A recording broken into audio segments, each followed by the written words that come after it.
Les préoccupations existentielles de la fourmi ou de la coccinelle dépassent mon entendement. Mais mon âme dite humaine a des soubresauts compulsifs face à l'inconnu de l'au-delà et me titille les méninges pour que je la rassure sur sa destinée effective. Y a-t-il un être tout-puissant qui gère l'ensemble de l'univers et me dicte ma conduite? Et cet être siège où? Ces interrogations ont donné naissance à diverses religions qui ont logé leurs racines dans ce terreau métaphysique. Et qui dit religion sous-entend préceptes, règles de vie, interdictions, prescriptions, obligations, lois, privations, et vend des bibles et autres livres religieux de survie. Et voici aborder le problème d'un Dieu existant en plus du reste du monde connu et inconnu.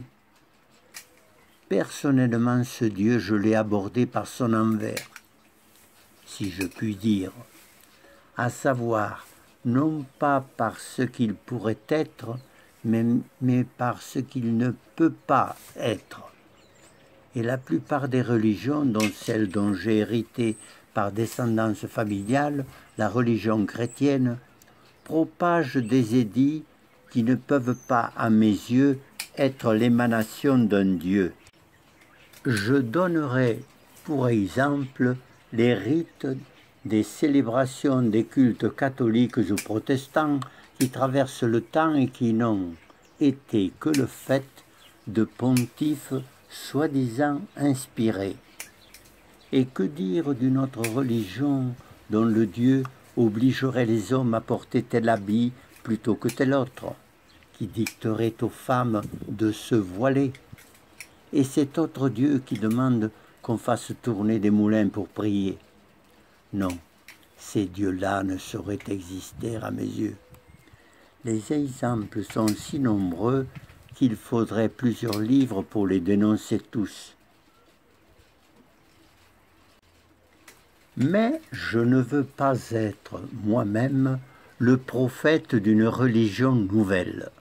Par ailleurs, je ne veux pas être, par mon agnosticisme de jardin, le prédicateur d'une nouvelle doctrine cherchant des adeptes. Je ne veux pas non plus casser les croyances de qui que ce soit. Je veux tout simplement apporter mon grain de sable aux multiples réflexions humaines qui ont contribué à l'édification du patrimoine religieux. Et en plus, je sais pertinemment, pour avoir fait un minimum d'études, que mes idées ne sont pas nouvelles.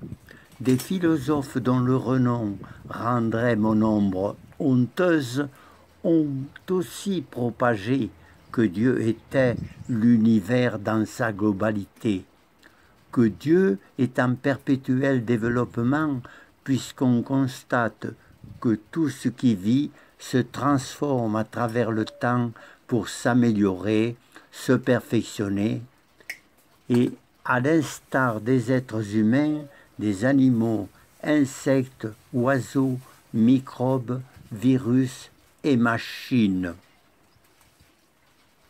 Et bien devin serait celui qui pourrait à coup sûr affirmer que ces métamorphoses auront une fin.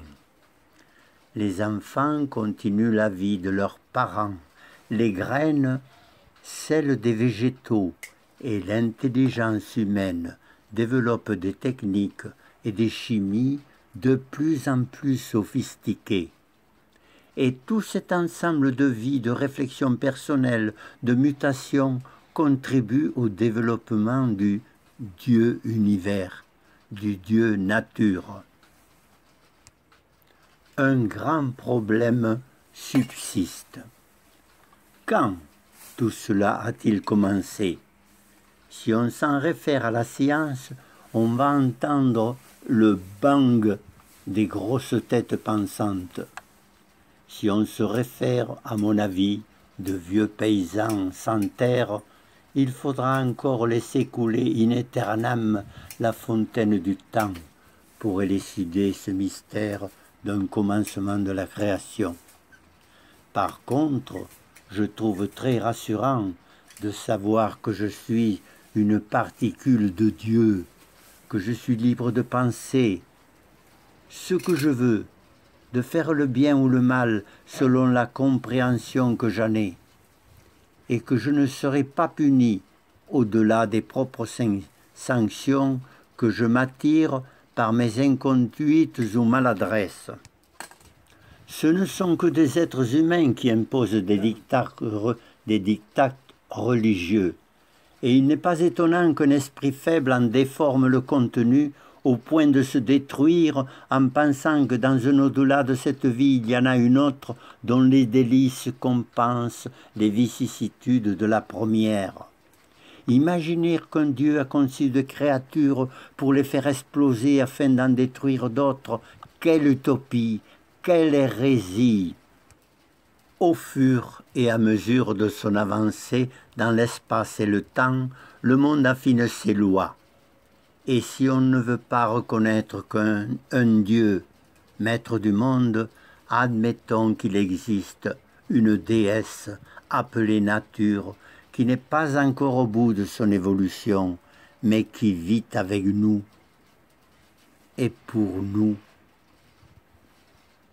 Tu montes sur le bord d'une falaise, tu ouvres les bras pour t'envoler en criant « Dieu, sauve-moi !»